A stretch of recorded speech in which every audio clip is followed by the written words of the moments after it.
Buenas tardes, ya estamos de regreso. Entonces, bueno, vamos a concluir este coloquio con la presentación del profesor Juan Pablo Pardo Guerra. Juan Pablo es físico de la UNAM y doctor en estudios sociales de la ciencia y la tecnología por la Universidad de Edimburgo. La presentación que hará el día de hoy se titula Mercados como infraestructuras sociotécnicas, algunas lecciones de finanzas y sistemas nacionales de evaluación de investigación. La investigación de Juan Pablo explora las conexiones entre mercados, culturas y tecnologías, combinando sociología económica y estudios sociales de ciencia y tecnología. Ha realizado investigaciones históricas sobre la automatización de las bolsas de valores, el desarrollo de infraestructuras financieras nacionales y la aparición algorítmica del trading de alta frecuencia. Además, está interesado en estudiar las consecuencias de los ejercicios de evaluación de la calidad estandarizados en las estructuras profesionales y las prácticas de investigación, así como el papel de las infraestructuras de conocimiento e información en las sociedades contemporáneas, incluidas las discusiones sobre los desafíos y las posibilidades de los macrodatos. Muchísimas gracias, Juan Pablo, por su tiempo y por acompañarnos el día de hoy, y a Javier Guerrero por toda la gestión y el acompañamiento, Juan Pablo. Entonces, lo escuchamos, Juan Pablo. Muchísimas gracias, Oscar. Es un placer estar aquí, es un placer estar en el fin del coloquio, es realmente un honor.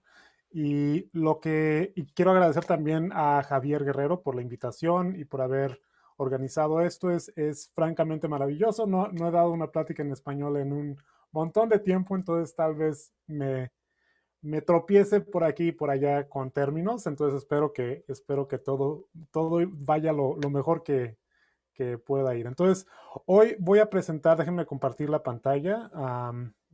Listo.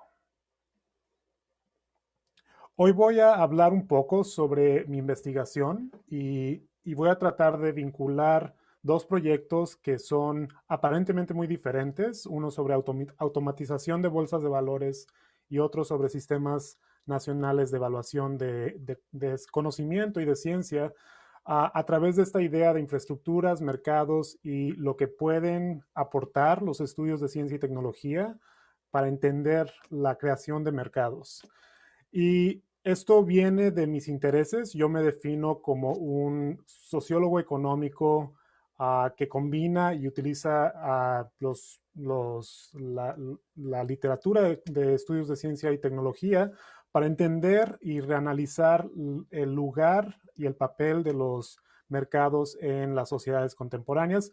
Y hago mucho de eso a través del estudio de infraestructuras como un elemento que no ha sido analizado lo suficiente en relación a mercados.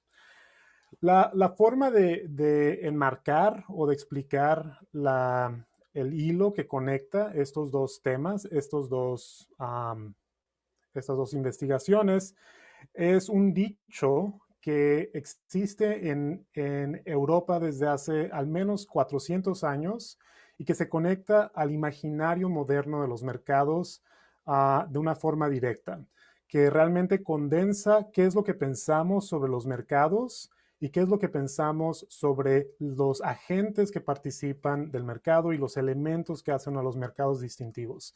Este dicho en inglés es Three women and a goose make a market, y en español es Tres mujeres y un ganso hacen un mercado, y es excelente porque condensa de nuevo qué es lo que existe o subyace en nuestro imaginario colectivo sobre los mercados. Un mercado es básicamente una situación de competencia en la cual hay dos personas o dos agentes luchando para controlar un objeto, el ganso en este caso, y comprarlo o adquirirlo de un tercer agente que es dueño o dueña del objeto.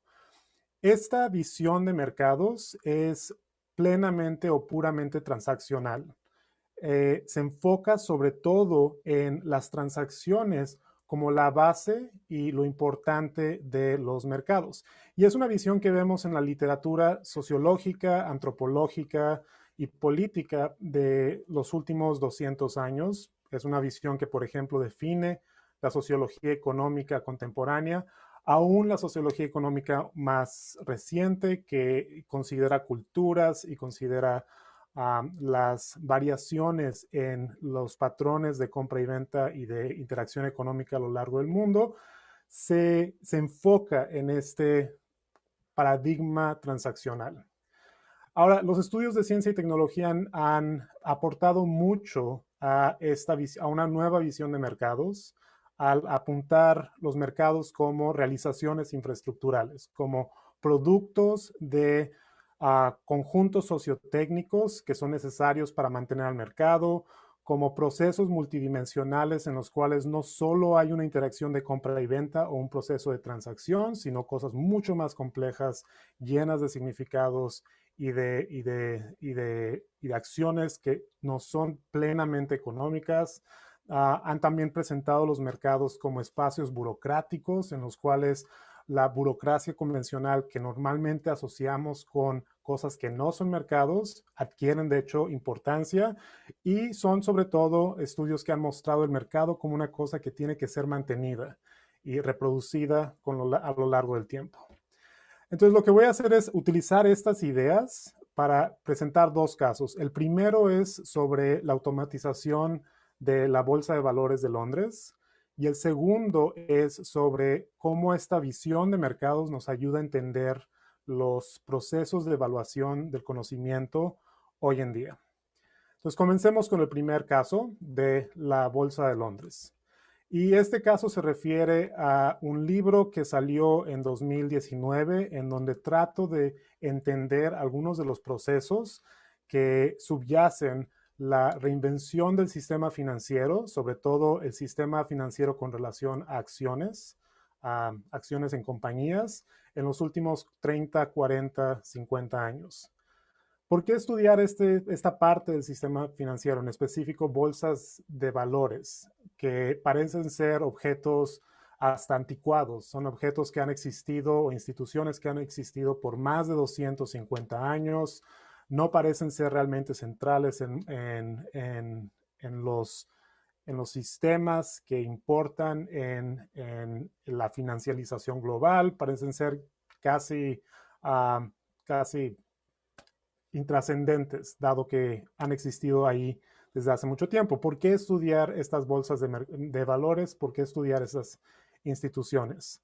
Una de las razones es porque las bolsas de valores en particular son centrales a nuestro imaginario económico, a nuestro imaginario social, y esto es algo que observamos desde hace al menos 100 años. Este es Simmel hablando de bolsas de valores como el centro del mundo monetario y de las transacciones monetarias, como representaciones emblemáticas de la aceleración económica, la transformación y compresión del tiempo a través del dinero.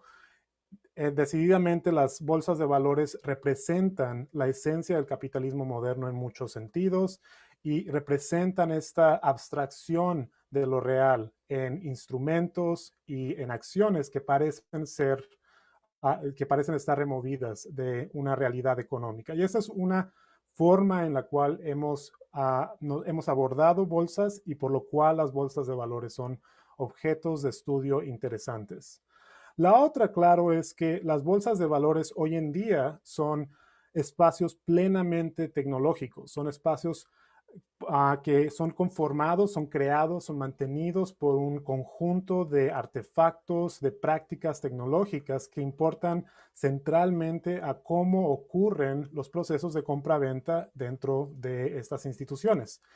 Esto es algo que vemos en el crecimiento, por ejemplo, de estas finanzas de alta velocidad, en la cual acciones de compañías son compradas y vendidas en fracciones minúsculas de tiempo, en milisegundos y cada vez más nanosegundos, como la velocidad de transacciones y la velocidad de comunicaciones se aproxima cada vez más al límite físico de la velocidad de la luz y cómo la tecnología y el arreglo tecnológico de los mercados financieros dictamina hasta cierto punto cómo ocurre la acción en ellos y cómo estos logran sobrevivir o florecer en el contexto global de competición, finanzas, etcétera, etcétera. Entonces, lo que yo quiero hacer, o lo que hago en el libro que motiva esta primera parte de la presentación, es tratar de responder esta pregunta de por qué se automatizaron estas bolsas.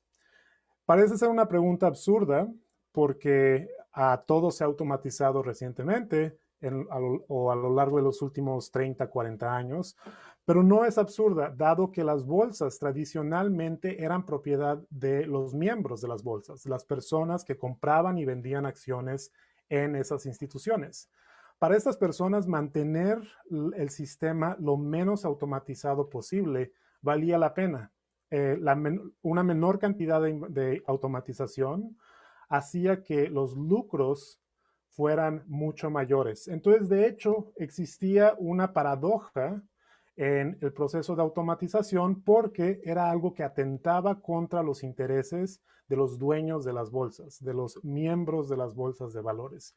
Esto es un fenómeno que se ocurrió igual en Londres, que en Nueva York, que en Sao Paulo, que en todas partes del mundo. Es un fenómeno en el cual los intereses de los miembros de estas organizaciones fueron disueltos hasta cierto punto por la automatización. Entonces, ¿por qué ocurrió esto? Hay, claro, dos explicaciones en la literatura. Una es la de los economistas, que la automatización simplemente hizo el proceso de compra-venta más barato y más eficiente. Esto es hasta cierto punto válido. A la vez no considera las tensiones y conflictos organizacionales y los intereses que existían dentro de las bolsas para mantener el proceso de compra-venta lo más lento y lo más manual posible. También es un poco falso, hay cierta evidencia económica de que los costos de transacción realmente no han sido no han cambiado tanto a lo largo de los últimos 30 años y que la automatización trajo algunas economías, creó economías en algunas partes del proceso, pero creó muchos costos nuevos que de hecho en el cálculo global hacen que la automatización haya sido hasta cierto punto neutral en términos de costos. Hay también, claro, una explicación política que se ha presentado al proceso de automatización, que es como parte de un proyecto ideológico, no sé por qué está en mayúsculas proyecto, disculpas por eso, que tiene que ver, por ejemplo, con la expansión de ciertas tradiciones económicas, ciertos actores profesionales como economistas financieros, etcétera, etcétera, que veían la automatización como algo necesario ideológicamente. De nuevo, esto enfatiza demasiado la ideología en las organizaciones e ignora todos estos procesos internos, minúsculos, organizacionales que están detrás del proceso de adopción de nuevas tecnologías y de nuevos modos de comprar y vender acciones. Entonces, lo que hago en el libro es ver el proceso de automatización como un proceso de cambio sociotécnico que fue extremadamente lento y que fue extremadamente fragmentado y que ocurrió a lo largo de un periodo considerable de 2 o 3 décadas de innovaciones en las cuales se fueron poco a poco cambiando las prácticas del mercado financiero. No fue un proceso de revolución mágico, ricardiano, en el cual la introducción de una nueva tecnología automatizó todo y cambió los procesos de un día para otro, sino al contrario, fue un proceso de captura, de convencimiento de los miembros de la bolsa y de los miembros de la comunidad financiera para adoptar nuevas formas de comprar y vender acciones.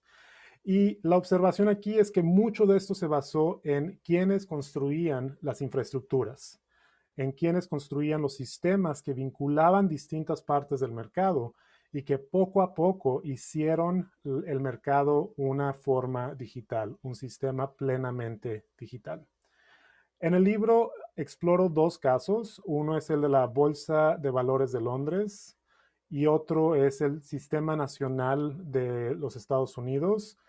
Voy a hablar del primero porque es el que representa mejor los procesos organizacionales de construcción e implementación de infraestructuras que me interesan y que creo que son relevantes para esta cuestión de qué son los mercados, más allá de esta lógica transaccional. En este caso, en el de la bolsa de valores, conceptualizo el proceso a través de tres conceptos, de tres formas de ver la temporalidad de la introducción de nuevas infraestructuras al mercado. La primera parte del proceso se refiere a una captura de la organización por tecnólogos, que es seguida por un proceso de revelación en el cual los tecnólogos o los ingenieros que estaban construyendo estos sistemas revelan los sistemas a los usuarios. Y la tercera forma o el tercer proceso, la tercera etapa, es un proceso de conversión en el cual todos aceptan estas nuevas infraestructuras como algo necesario para hacer finanzas, y con ello cambian fundamentalmente la estructura del mercado. Empecemos con el primer ejemplo, la primera idea, la idea de captura. Y de nuevo, la idea de captura es este proceso por el cual trabajadores infraestructurales, los que desarrollan los sistemas, comienzan a ocupar nichos organizacionales, comienzan a expandirse de una forma casi invisible.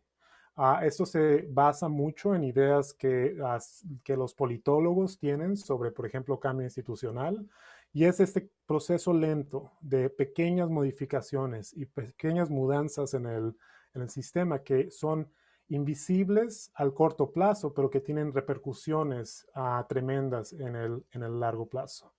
Y esto se ve muy bien en el proceso por el cual esta tecnología central de la Bolsa de Valores de Londres fue eliminada en 20 años.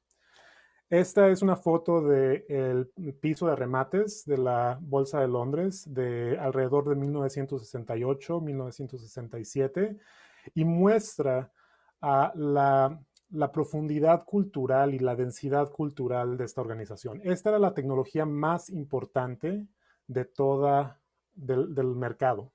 Esto es donde las personas se encontraban día a día para comprar y vender acciones. Es en donde determinaban los precios de esas acciones, es en donde determinaban con eso el valor de la industria británica, es el mecanismo que usaban para comunicar información. La información solo realmente existía en este piso de remates, y era una estructura o una tecnología que también preservaba ciertos patrones culturales que eran fundamentales para la organización. Por ejemplo, es una tecnología que era cerrada. Los únicos que podían entrar al piso de remates eran los miembros de la organización. Fue una tecnología extremadamente masculinizada. Hasta el 73 las mujeres no eran permitidas entrar en el piso de remates, mucho menos ser miembros de la organización. Es una organización que también reflejaba toda esta política de clase que es tan central a la realidad o a la historia británica.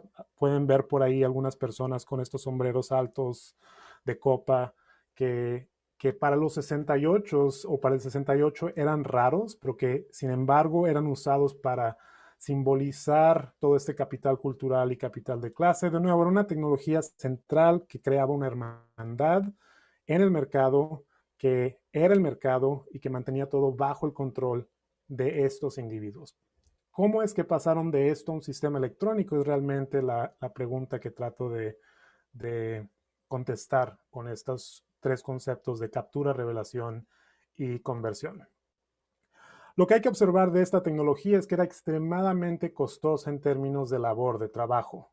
Para mantener el mercado, el piso de remates, la organización, la Bolsa de Londres, necesitaba reclutar un ejército de trabajadores que eran los que efectivamente veían si las órdenes de compra y de venta acertaban. Entonces, todos los días, cuando la gente se juntaba a comprar y vender acciones, después de este proceso de compra y venta, un grupo de personas, 200 o 300 trabajadores en algún momento, entraban al piso de remates y tenían que confirmar todas las órdenes que habían sido creadas en el día de trabajo, en el día de transacciones. Este proceso de confirmación era increíblemente lento. Requería de varios centenares de personas que tenían capacidades para entender los procesos del piso, que tenían además conocimientos y habilidades para identificar errores, para corregir esos errores, etcétera, etcétera. Era un trabajo muy intensivo. Para 1950 era también un trabajo muy caro. los volúmenes de transacciones que ocurrían en el piso habían subido, habían incrementado terriblemente desde el fin de la Segunda Guerra Mundial, y esto hacía que el proceso de settlement, que es como ellos lo llaman, que es confirmar las órdenes, confirmar los tratos que se efectuaron, que se realizaron en el piso, uh, costara mucho para mantener. Entonces, el cambio o la primera innovación en términos de digitalización y automatización vino en automatizar o mecanizar este proceso de confirmación. ¿Por qué? Porque los miembros o las personas que trabajaban en confirmación eran personas de poco estatus dentro de la organización, costaban mucho y realmente no eran miembros del mercado. Entonces era un proceso que era fácil de automatizar y que fue aceptado ampliamente por los miembros de la bolsa, que podía y debería de ser automatizado. La forma en la que hicieron eso es introduciendo las primeras computadoras digitales a la bolsa. Y lo que esas computadoras hacían era básicamente confirmar las órdenes y terminar o dictaminar quién había vendido a quién había comprado, quién debía dinero a los otros al final del día. Claro, esas tecnologías, esas computadoras se descomponían y para la bolsa era un problema a llamarle a IBM o llamarle a los que les rentaban estas computadoras inicialmente y tratar de recibir el soporte técnico que necesitaban para mantener las operaciones todo el día sin interrupción. Y para los 60, la decisión de la bolsa fue internalizar algunos tecnólogos para mantener esos sistemas operacionales todo el tiempo. Lo que es interesante es que en entrevistas con estos tecnólogos, con estos ingenieros de comunicación y computólogos de los años 60, ellos se sentían y eran representados y eran tratados por los miembros de la Bolsa de Valores como meros plebeyos. Eran empleados del menor orden, no tenían ningún derecho, no tenían ninguna aspiración dentro de la organización. Básicamente estaban ahí para mantener estas computadoras en el sótano funcionando como deberían. Ahora, la bolsa había invertido en computadoras que de hecho no necesitaba inicialmente para el trabajo que estaban planeadas. Eso de ver si las órdenes habían sido correctas en el día requería de hecho de computadoras poco poderosas. La bolsa, siendo una organización de élite, había comprado las computadoras más caras disponibles en el mercado sin saber que estaban comprando capacidad extra. Cuando los plebeyos estos o los tecnólogos llegaron, encontraron entonces un sótano lleno de tecnologías increíblemente interesantes que podían usar para ofrecer servicios alternativos más allá de este proceso de comparación de órdenes, más allá del settlement. Y comenzaron en esto un pequeño cambio de cómo operaba la bolsa. Y lo que hicieron fue utilizar estas computadoras que estaban siendo subutilizadas o explotadas, eran demasiado buenas para lo que habían sido comprados, para ofrecer, por ejemplo, sistemas de visualización de precios para los miembros de la Bolsa de Londres. Lo que hicieron realmente fue simplemente adaptar sistemas que ya existían y convertirlos en sistemas digitales. Este es un sistema de los 50, por ejemplo, antes de que entraran las computadoras a la bolsa, que era esencialmente una persona escribiendo los precios de las acciones o de algunas acciones del piso de remates en una tabla o en una superficie. Eso era filmado por una cámara que transmitía de forma analógica la señal a algunas oficinas cerca de la Bolsa de Londres y que permitía a las personas en esas oficinas tener una idea de por dónde estaban los precios en el piso, sin tener que ir hasta la bolsa para ver cuáles eran los precios. Los tecnólogos efectivamente simplemente automatizaron estos pequeños servicios y los ofrecieron a toda la comunidad, lo cual era una cosa políticamente astuta, porque a todo el mundo les encantaba la idea, y una cosa que además les daba un poco más de poder dentro de la organización. El primer servicio de estos, de hecho, fue increíblemente exitoso. Es un servicio que fue el primero en ofrecer la comunicación digital de precios del piso de remates a los otros sectores de finanzas dentro de la ciudad en Londres. Y fue un servicio que también era calculado para las prácticas culturales de la organización hasta cierto punto. Estaba diseñado para funcionar en televisiones convencionales en vez de computadoras, lo cual permitía a los miembros de la bolsa ver los precios y cambiar de canal en la televisión para, por ejemplo, ver el partido de cricket o el partido de rugby que estaba pasando en televisión, lo cual daba un doble uso a estas tecnologías que las hizo de nuevo increíblemente populares. Pero lo importante aquí es que, aunque era una innovación importante, es una innovación que no tentaba o que no atentaba contra el piso como la tecnología central de la organización. El piso seguía siendo el corazón cultural de la organización. Lo que los tecnólogos comenzaron a hacer a partir de su llegada fue desarrollar servicios periféricos al piso. Fue desarrollar sistemas de visualización, sistemas de transmisión de datos, sistemas de transmisión de datos y de información que no atentaban contra los trabajadores, contra los miembros que estaban en el piso de la bolsa.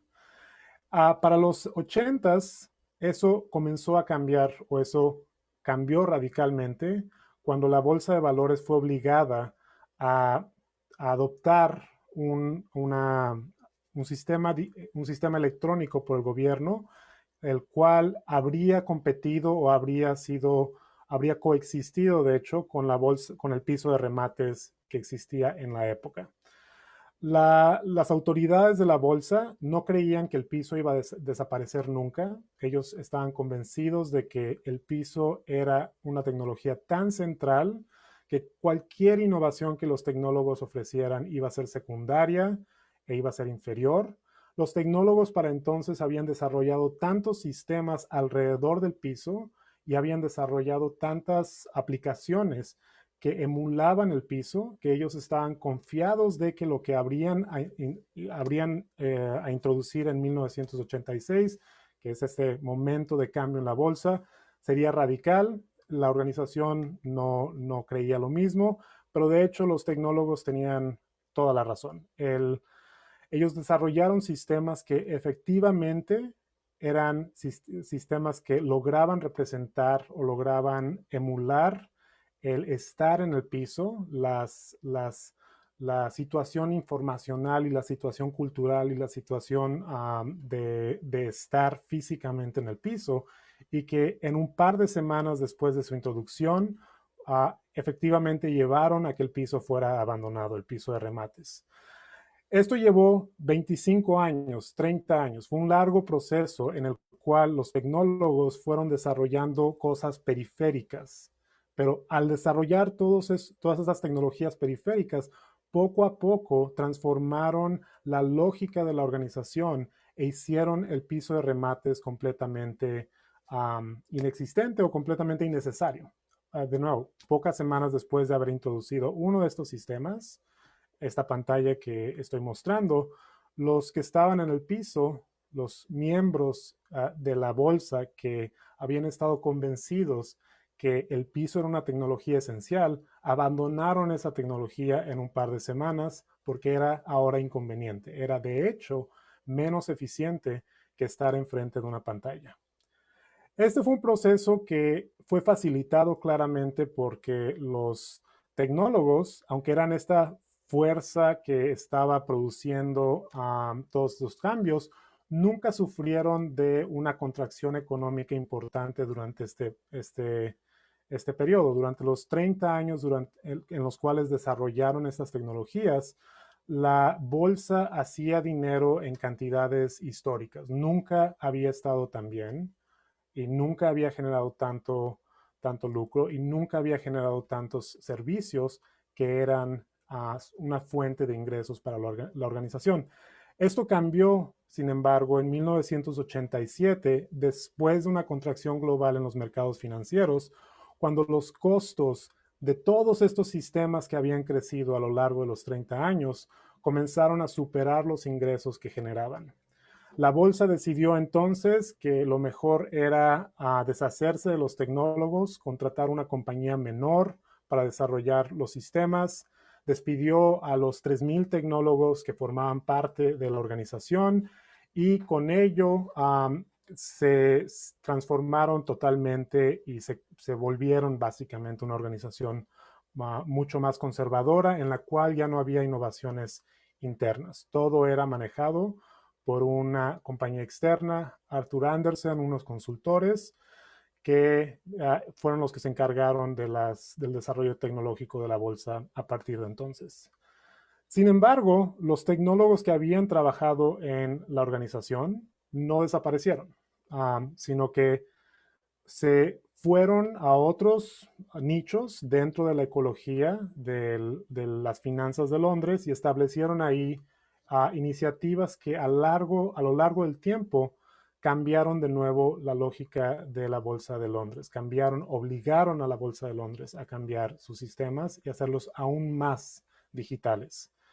Hay un caso en particular que es muy interesante y que revela una de las estrategias en las cuales me concentro en el libro, que es esta idea de revelación, que es la creación de una bolsa electrónica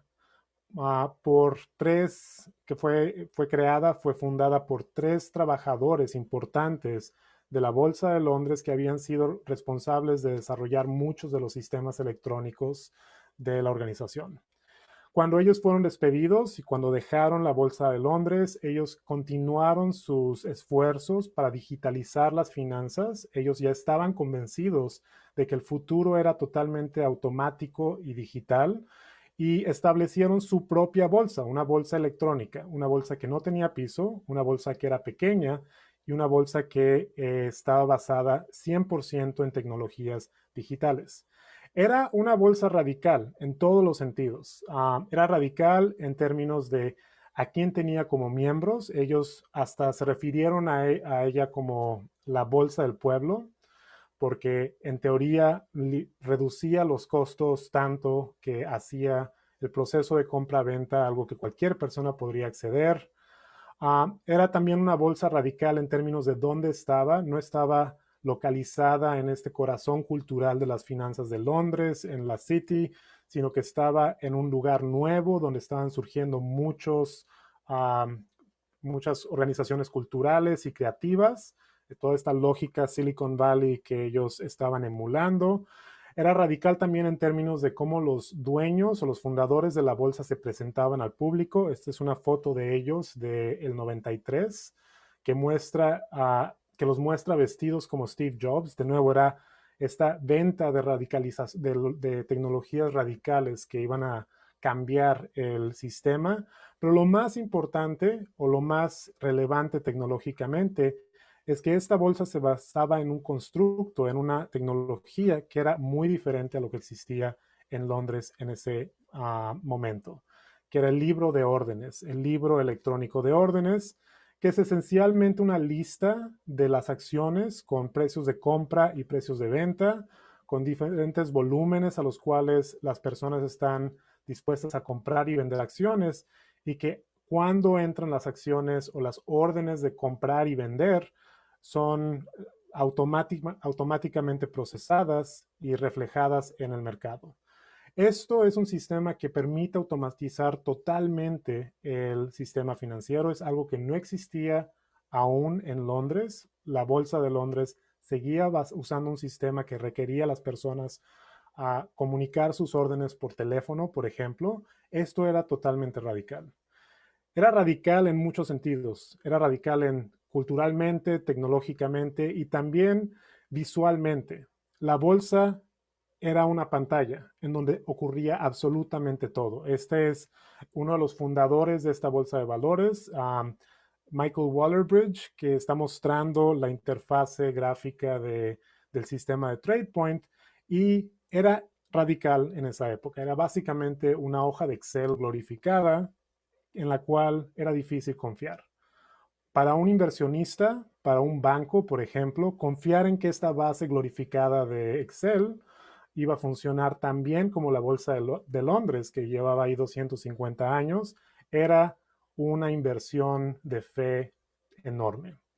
Lo que hicieron estos tecnólogos fue lo que llamo revelación y no pude traducir este párrafo porque creo que se perdía mucho del párrafo, pero básicamente el proceso de revelación fue un proceso de crear este performance, un show que convenciera a los inversionistas en esta nueva bolsa de que lo que había detrás de ahí no era solo una base glorificada, una base de datos glorificada, una variación de Excel, sino algo mucho más poderoso y mucho más sorprendente.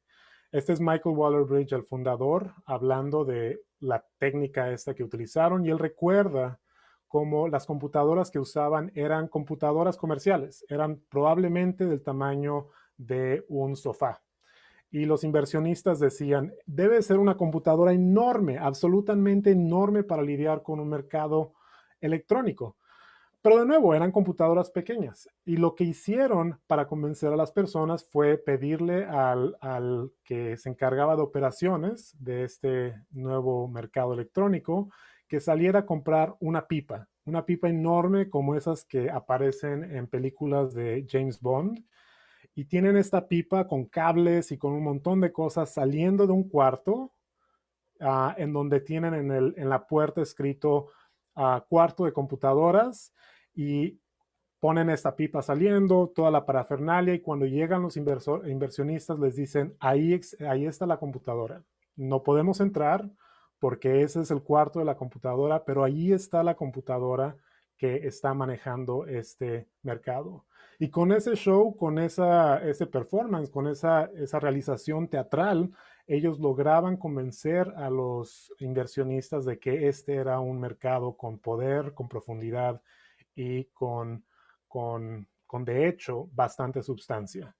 Y la bolsa fue un suceso inicial cuando fue introducida finalmente en 1995. La bolsa tuvo a participantes o miembros que representaban a todos los sectores del mundo financiero y logró convertir efectivamente la forma en la que las personas hacían finanzas en Londres. Recuerden que esta es una bolsa totalmente digital. La antigua bolsa de Londres todavía utilizaba teléfonos para hacer las transacciones, pero introducir esta bolsa digital TradePoint al mercado creó suficiente competencia y creó suficiente presión como para obligar a la bolsa a cambiar sus sistemas. En un par de meses, la bolsa tuvo que adoptar de una manera muy apresurada nuevos sistemas de compra y venta totalmente digitalizados y con ello trajo al fin o llevó al fin estas prácticas centenales o centenarias de compra y venta de acciones en una bolsa o en un piso de remates. Y con eso automatizó permanentemente el mercado en Londres. Entonces fue un proceso de nuevo de décadas, de muchos procesos culturales, de muchas intervenciones culturales y tecnológicas, pero que se basó esencialmente en el desarrollo de infraestructuras y en gente que desarrolló estas infraestructuras de maneras específicas.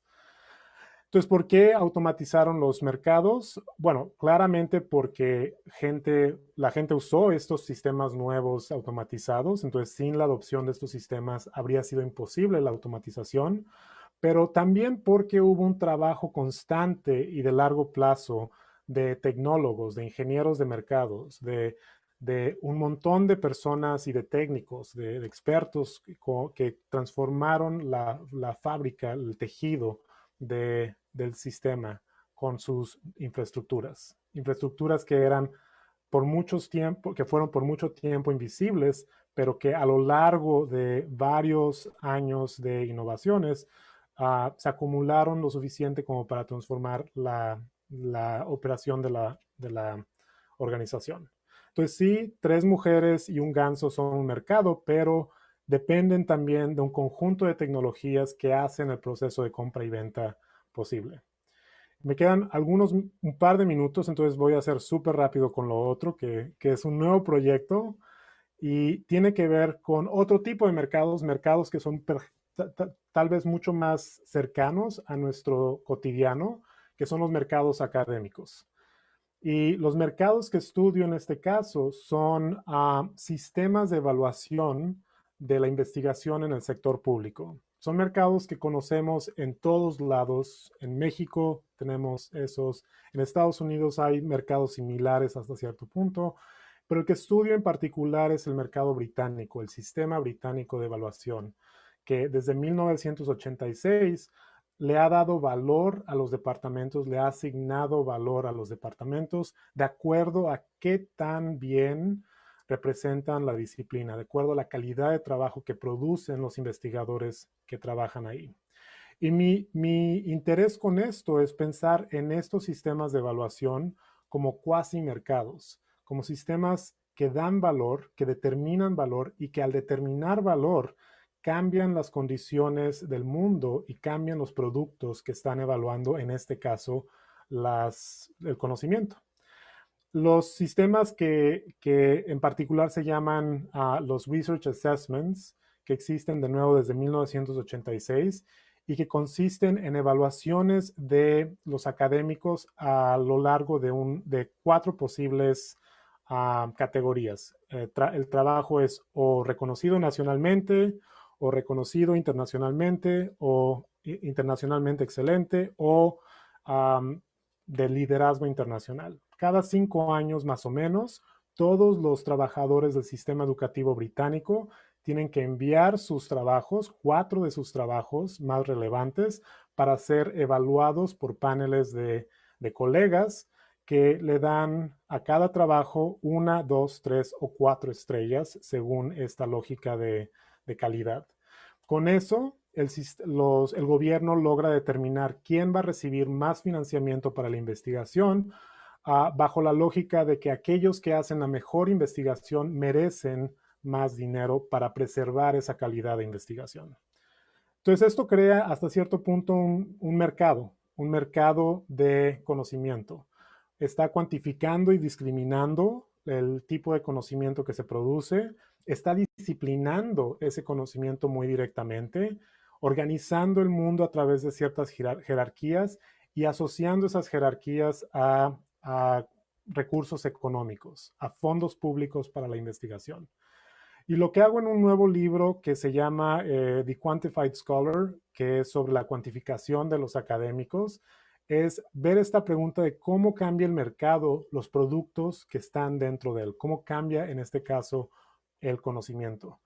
Y para esto veo y estudio los cambios en las ciencias sociales británicas para ver si estos mecanismos de evaluación han transformado o no la forma, el quehacer científico de antropólogos, economistas, políticos o científicos políticos y sociólogos en todas las instituciones públicas del Reino Unido. Es una intervención mucho más cuantitativa, está basado en estudiar las carreras de académicos a lo largo de los últimos 40 años. Estas carreras son determinadas por las instituciones de afiliación que muestran en sus publicaciones. Entonces, con un ayudante hemos estado viendo toda la información bibliográfica de Web of Science, tomando esa información bibliográfica para reconstruir las carreras de todos los académicos activos en el Reino Unido desde 1970, 76 de hecho, y con esto determinar los movimientos a través de instituciones, los cambios en la forma de escribir, los cambios en la forma de hacer y vivir las disciplinas que son introducidos en gran medida por este mercado de conocimiento.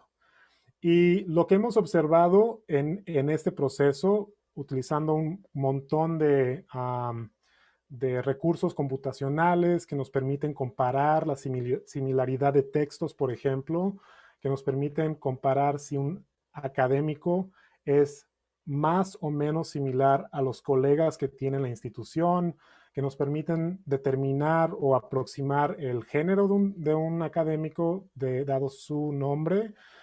lo que hemos visto es que hay sí evidencia de que los mercados se están transformando o esos sistemas de evaluación están transformando y disciplinando las ciencias sociales en el Reino Unido.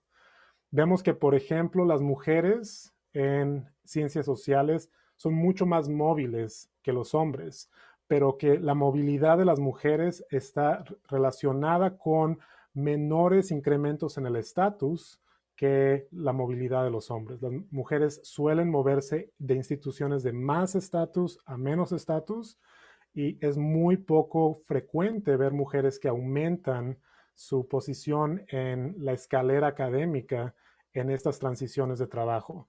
Vemos también que ser distinto o que de hecho ser muy similar a colegas en el departamento predice que vas a dejar ese departamento en la próxima evaluación, que ser un departamento muy poco típico, un departamento que hace cosas que son muy diferentes a las que hace el resto de la disciplina, está relacionado a también perder más académicos y que ser evaluado o estar en un departamento que no es el departamento de tu disciplina, por ejemplo, un antropólogo en una escuela médica, también está relacionado con mayor probabilidad de cambiar trabajos. Entonces, lo que proponemos o esto sugiere es un proceso en el que los mercados están arreglando, están cambiando las disciplinas a través de lo que llamamos pareo epistémico, que a través de estas evaluaciones, de las formas en las cuales estas evaluaciones dictaminan valor y dictaminan la calidad del trabajo según estándares disciplinarios, están ajustando, están cambiando la organización de la Academia Británica, haciendo todos los departamentos cada vez más parecidos y todos los académicos cada vez más modales, cada vez también más homogéneos. Y esto se puede ver en una gráfica que nos dice más o menos cuál es la homogeneidad de cada disciplina. Y vemos que para todas las disciplinas británicas, desde los 90s, la distancia, la diferencia que hay entre departamentos ha disminuido radicalmente. Hoy en día, en comparación con los 90s, con los 80s y los 70s, los departamentos académicos británicos son cada vez más similares y cada vez más parecidos. Hay menos diversidad intelectual, temática e institucional. Y esto lo relacionamos con mercados. Y es interesante porque los mercados no solo son desarrollados invisiblemente o a través de estos largos procesos de cambio tecnológico, pero también en estos procesos de esos largos procesos de cambio tecnológico, los mercados terminan transformando la naturaleza de los objetos que están en ellos, de las personas que están comprando y vendiendo, de los objetos que son comprados y vendidos y de los entornos en los cuales existen estos mercados. Entonces, no es solo que tres mujeres y un ganso hacen un mercado, sino que también en estos mercados el proceso de compra y venta cambia las posiciones y relaciones de los agentes y cambia también los productos que son vendidos, comprados, intercambiados, transaccionados con ciertos efectos de largo plazo que son interesantes e importantes que ver, que analizar, como por ejemplo el conocimiento, el cual se hace cada vez más homogéneo. Creo que me he pasado de tiempo. Espero que haya hecho sentido esto. Muchísimas gracias, Juan Pablo. No, creo que no hay problema por lo del tiempo. Bueno, la idea es entonces tener unos minutos para discusión y preguntas. Bueno, mientras, digamos, la audiencia se va preparando, quisiera aprovechar que tengo como este privilegio de moderar y hacer un par de preguntas. La primera va muy en relación a ese encuentro de la sociología económica, de la economía política con los STIs. Entonces, uno ve que muchos autores clásicos, personas que han hecho contribuciones muy importantes a los estudios de ciencia y tecnología, en un momento empiezan a moverse hacia la sociología económica, ¿sí? Entonces uno se da cuenta que muchos recursos conceptuales, metodológicos que fueron muy importantes para abrir cajas negras, para entender, digamos, la especificidad de prácticas científicas como elementos sociotécnicos o prácticas sociotécnicas, funcionan muy bien para entender esta situación. Mi pregunta en ese sentido va más en relación a cómo dialogan los STS cuando entran a mirar los mercados con tradiciones como la de la economía política, miradas un poco más históricas, estructurales, porque pues ahí hay una tensión, digamos, no solo en términos de que llega una nueva disciplina a intentar colonizar unos objetos, sino que hay dos miradas muy diferentes. Y la segunda pregunta va en relación a lo metodológico, y es, creo que los dos ejemplos que usted nos presenta, pues tiene sus retos metodológicos para las ciencias sociales. O sea, el primero, digamos que pues son círculos, es raro estudiar élites. Creo que Marcus lo señalaba, que casi siempre la antropología, la sociología mira una alteridad que está en una posición un poco más sí, de mayor vulnerabilidad que el investigador, pero cuando uno analiza élites, pues como que se vuelven los papeles, ¿sí? Entonces, un poco eso, cómo es analizar las élites, cómo es, digamos, enfrentarse a esos lenguajes, todo este microtrading pues se involucra ecuaciones, pues, entonces sabemos que usted es físico, que eso creo que da una ventaja, pero también hay, digamos, una complejidad en los lenguajes que a veces es una barrera pues para entender la especificidad de esas prácticas. Y el segundo ejemplo pues es una invitación a retomar lo cuantitativo. Creo que los estudios sociales de ciencia y tecnología pues tienen una tradición interpretativa, una interpretación crítica muy importante que mira la cuantificación como más un objeto que como un instrumento de análisis para los estudios sociales de la ciencia. Entonces, un poco esa experiencia. Y ya están saliendo preguntas en el chat, entonces no sé si Juan Pablo quiere escuchar todas las preguntas y va elaborando o va respondiendo por tandas, no sé. Puedo ir respondiendo y Vale, después voy, vale. voy elaborando. Yo creo que sí hay una tensión claramente entre estudios de ciencia y tecnología y las tradiciones de economía sociológica y de economía política. Creo que cada vez más hay un reconocimiento, creo que es una batalla que estamos ganando, por ponerlo así. Creo que cada vez más hay un reconocimiento de que discusiones técnicas que parecen estar determinadas por macropolíticas que son muy obvias, en realidad necesitan ser abiertas, necesitan ser exploradas con mucho más cuidado para entender cómo es que los procesos, cómo es que las instituciones son construidas, cómo es que el efecto de, por ejemplo, un índice o un indicador puede ser crucial y depende de hecho de decisiones pequeñas que fueron hechas hace 20 años sobre el desarrollo de ese índice y que no tienen que ver necesariamente con una política con P mayúscula, digamos. Cada vez más veo textos en los artículos, digo, en los periódicos importantes de sociología económica que abren la puerta a esta perspectiva sociotécnica. Y eso es muy alentador porque, de nuevo, creo que uno de los campos que los estudios de ciencia y tecnología conquistaron muy bien fue este tipo de sociología y también sociología organizacional, por ejemplo. Entonces, estamos moviéndonos en esta dirección bien y aunque esa tensión existe, creo que también hay un reconocimiento de la importancia de estos microprocesos y del estudio de estos microprocesos por cómo están insertados en estas trayectorias históricas más largas y más complejas y cómo problematizan también esta política con P mayúscula de ciertas formas. Entonces, creo que eso es algo importante. Lo del estudio de las elites, totalmente. Y de hecho, lo afortunado de este estudio de la bolsa es que yo estudié a los de abajo de la organización y son élite, pero son los de hasta abajo. De hecho, cuando traté de empezar a hacer estudios de altas finanzas, eso fue un poco más complicado, pero tenía que ver sobre todo con la opacidad del campo. Los nombres de los actores no eran claros, los contactos que lograba generar en el campo también no eran generalmente tan abundantes como en la investigación anterior, como el proyecto anterior. Y eso puede tener que ver con el hecho de que hoy en día gente que está en finanzas, al menos del lado tecnológico de finanzas, es de la élite y en los 50, 60, 70 eran de nuevo trabajadores clase media normales. De hecho, eso fue lo lindo de ese proyecto, que los tecnólogos hablaban un montón, porque nadie había hablado con ellos nunca. eran totalmente irrelevantes en la historia de las finanzas y ellos estaban felices de contar su historia. Hoy en día es diferente porque ahora todo lo que está relacionado con finanzas es de ultra élite y es difícil de entrar.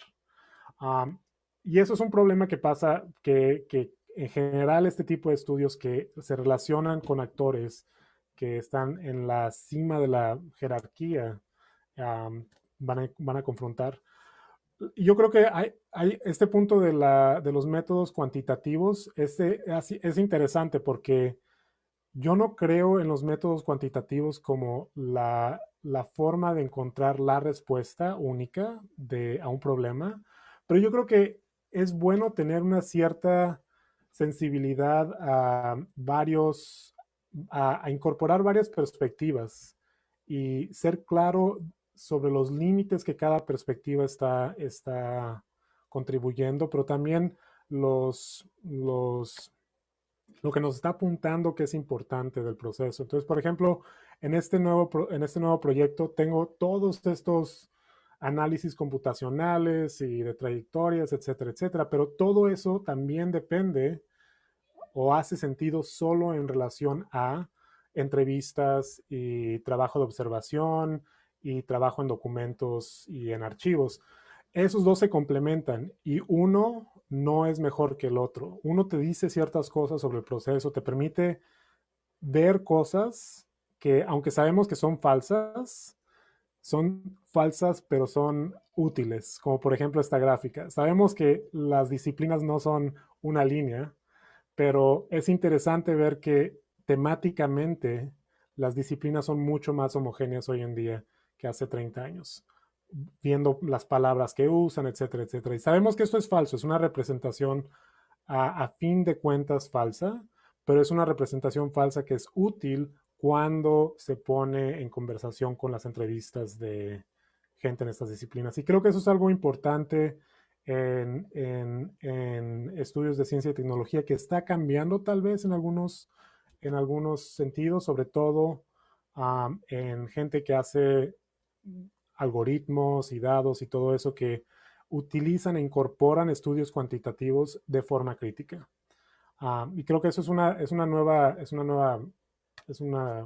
innovación que es interesante, creo.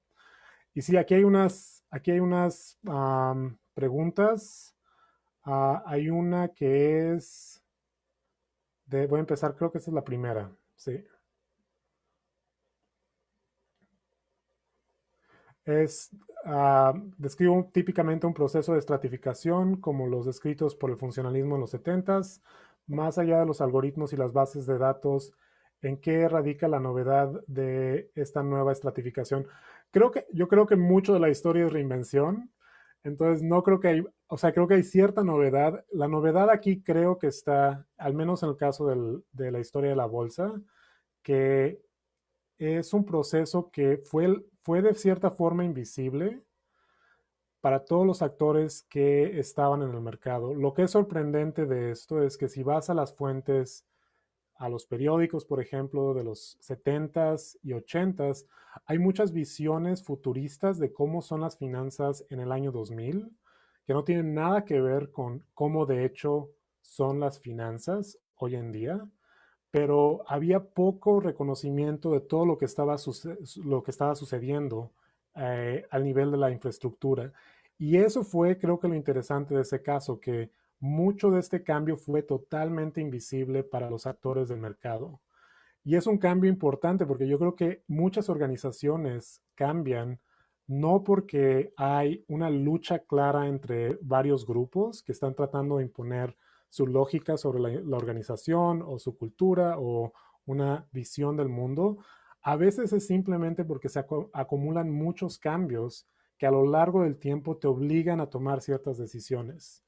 Y este proceso creo que fue interesante, es algo que sucede hasta cierto punto en educación en algunos lugares, por ejemplo, con la adopción de tecnologías de educación que muchos ven como irrelevantes cuando no están en una pandemia global, pero que de hecho en el momento de una pandemia se vuelven las plataformas necesarias para poder dar clases, para poder calificar, para poder hacer todas estas cosas. Entonces creo que estos procesos de acumulación son interesantes, sobre todo los que son poco visibles.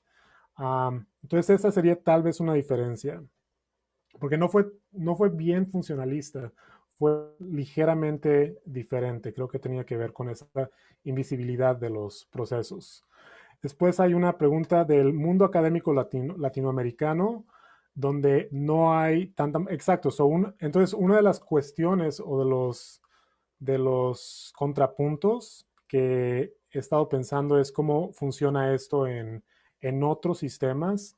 El latinoamericano es más como el francés, por ejemplo, en donde hay una intervención fuerte del Estado, es menos competencia de mercado, como sucede en el Reino Unido, pero también hay menos movilidad. Y yo creo que en esos casos vemos un poco más de variación entre departamentos, por ejemplo. Entonces, una de las cosas que me gustaría hacer con este proyecto es expandirlo a otros países para ver comparaciones. El caso dramático es Estados Unidos, donde es hipermovilidad y hay 30 tipos de instituciones y es un relajo enorme. El Reino Unido es muy homogéneo en términos de instituciones, pero hay más movilidad. Y después hay lugares como México, Brasil, tal vez, Chile, o sea, América Latina en general, donde creo que la movilidad es menor, pero las evaluaciones están ahí. Y las evaluaciones también tienen una lógica diferente porque en el Reino Unido son de departamentos y en México, por ejemplo, que son las que conozco, son de individuos. Entonces, quien es evaluado es el individuo en vez del departamento y eso cambia un poco las dinámicas. Pero creo que esta sería muy interesante ver qué es lo que parece, qué es lo que pasa más bien cuando hay estas variaciones entre evaluar individuo versus departamento, cuando hay poca movilidad o mucha movilidad, etcétera, etcétera. Pero creo que debe haber menos convergencia, lo cual puede ser bueno. Creo que uno de los puntos es imposible demostrar eso, pero yo no creo que la homogeneidad sea buena para ninguna disciplina y creo que eso es una cosa que puede ser interesante ver comparativamente. Por ejemplo, con Brasil también, que tiene los dos procesos, el de evaluación de departamentos e instituciones, pero también de individuos. Um, Después hay creo que esto es todavía, las conclusiones de los mercados académicos sugieren que se está reforzando una matriz disciplinar, pero los STS son en lo fundamental inter o transdisciplinares. Eso es cierto, pero, no, pero eso es cierto con ciertos notas al pie de página, porque al menos en el Reino Unido, por ejemplo, es más difícil mantener una identidad de STS si estás en ciencias políticas que si estás en sociología. Entonces hay ciertas afinidades que tienen que ver con, de hecho, donde ha sido muy exitoso estudios de ciencia y tecnología, que hacen que los estudios de ciencia y tecnología hoy en día en el Reino Unido sean básicamente poco innovadores, no son controversiales, son parte del canon sociológico británico hoy en día. Entonces, de hecho, está reforzando hasta cierto punto la no homogenización, pero la profesionalización y la madurez del campo en el Reino Unido, en vez de limitarlo. Y lo está haciendo sobre todo alrededor de antropología y de sociología, que son los campos en los que STS caen. Los trabajos interdisciplinarios, realmente interdisciplinarios, de hecho tienen muchos problemas en el Reino Unido porque tienen que ser evaluados desde una perspectiva disciplinaria. Y lo que muchos académicos británicos que están en áreas muy interdisciplinarias terminan teniendo que hacer es publicar el artículo interdisciplinario y el artículo disciplinario y lo que mandan a evaluación es el artículo disciplinario, porque el interdisciplinario les va a costar, van a ser penalizados por eso. Entonces, ser interdisciplinario en esos lugares implica ser un trabajador doble hasta cierto punto, porque tienes que publicar tanto en la disciplina como en este mundo interdisciplinario. Y eso es algo que escuché mucho en entrevistas, sobre todo. Es más difícil de ver en los datos, pero es algo que sí salía bastante en las entrevistas con académicos. Después aquí hay una pregunta sobre la implementación de automatización en Brasil y otros países. Como fue un proceso paulatino. ¿Sabes si por fuera de los casos que estudiaste fue también un proceso paulatino o si se montaron ya como paquetes para implementar? En ciertos países, como por ejemplo México y en Sao Paulo, fueron paquetes que se implementaron. En esos casos, de hecho, lo interesante del proceso de automatización, que de hecho es algo que sucede con automatización más generalmente, es que los paquetes que fueron implementados en las bolsas centrales del sistema financiero global venían en general de mercados periféricos. Entonces, por ejemplo, el mercado de México adoptó un sistema de compra y venta que fue el que terminaron adoptando en Londres después, que adoptó originalmente en México, adoptó originalmente de Vancouver, que era un mercado muy pequeño e irrelevante en el contexto canadiense. Entonces, eso no lo pude estudiar suficiente, pero sería súper interesante, que es ver estas redes de circulación de modelos, porque hay muchos que sí fueron creados e implementados, así como de comprarlo en el súper y implementarlo en la organización. En ciertos mercados, eso suele haber pasado en mercados periféricos más que en mercados centrales. Los mercados centrales siempre eran un poco más complicados de automatizar por todas las políticas internas que los definían. Como las élites suelen ser mucho menores en ciertos, o las élites financieras suelen ser menores, en mercados periféricos era más fácil automatizar estas cosas porque no era tan controversial el uso de estos sistemas. Entonces sí, eso sería muy interesante, pero me encantaría estudiar eso, pero sí, sí es justo un proceso que pasó. Um, Después, en el ejemplo de la automatización de la bolsa, sí podría hablar sobre qué tipo de habilidades de aquellos que trabajaban en el trading floor se terminaron perdiendo o modificando. Entonces, esa es una pregunta buenísima porque de hecho mucho de lo que desarrollaban en el piso de la bolsa eran todas estas habilidades tácitas o habilidades para ver, um, por ejemplo, el estado de humor de los que estaban en el edificio, para evaluar como la vibra del mercado dependiendo del sonido, de los movimientos, de los cuerpos, de las expresiones de todos los que estaban en la bolsa.